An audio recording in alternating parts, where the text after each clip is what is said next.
Thank you, Mr. Chairman, for holding this important meeting, and to our panel for being here today to testify. Securing domestic critical material supply chains has been a key focus for both of the Trump administration and of this committee. This is not an abstract concern. China currently controls the global critical minerals market and has already shown a willingness to place export controls on materials that are needed in national defense and in manufacturing sectors. Not only are we not significantly mining or processing these minerals domestically, but our current regulatory schemes are also making it harder to recycle the materials that we have already imported and could potentially reuse.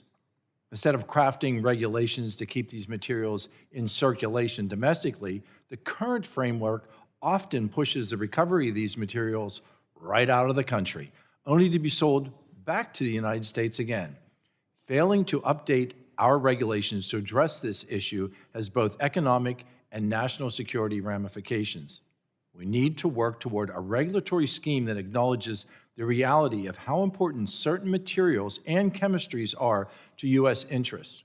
Mr. Lehman, from your time at the Pentagon and now working in the critical mineral industry, what barriers have you seen to EPA considering the national security implications when creating environmental regulations? Personally, I didn't experience any direct engagement or roadblock, but from colleagues, there's challenges sometimes with regards to the exclusions or treatments at the federal level versus state and local.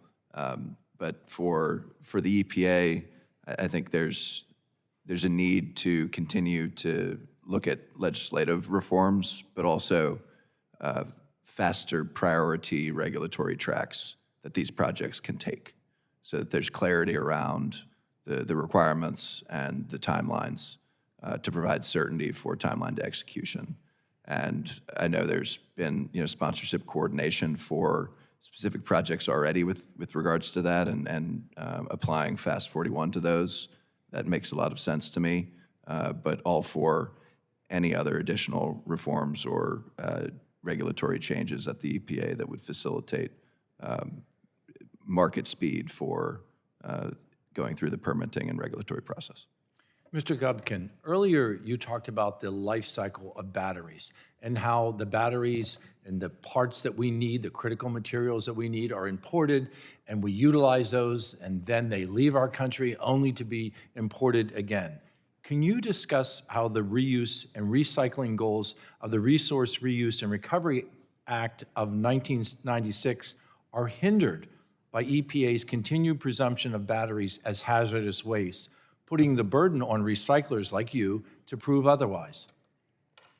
Yeah, so as I mentioned, when you go and have a presumption of waste, then you wind up having to go through two different avenues, right? The one avenue being this RCRA AB permitting process, which is timely and burdensome, and it was very problematic for a startup and for an innovator. The other option that you wind up having is that you have storage in different areas between the processing and where you hold it. In addition, you have, through something like TSCA, these areas where when you're trying to manufacture something, you're trying to move it, you produce something, you have these requirements, and you're not able to distribute it within the country.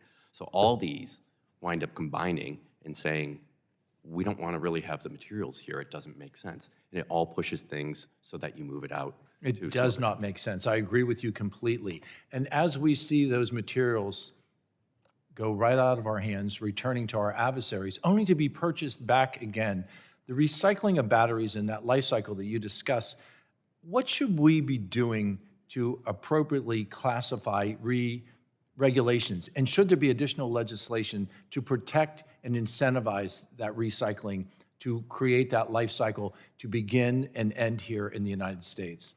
Yeah, I definitely believe one of the things that we are promoting is the Lithium-Ion Battery Management Act, having something in that form so that you have the designation of these materials as the feedstock that they are, have the regulations that cover them basically under one roof, so that it covers all these different aspects, and you don't have EPA at odds with other agencies like DOW or So would you agree with me that inaction is not an option? That our adversaries are in control of the critical supply chain right now, and we in Congress need to craft legislation that allows the U.S. to once again level the playing field? I would agree with that, yes. Thank you very much, Mr. Chairman. My time has expired. I yield back.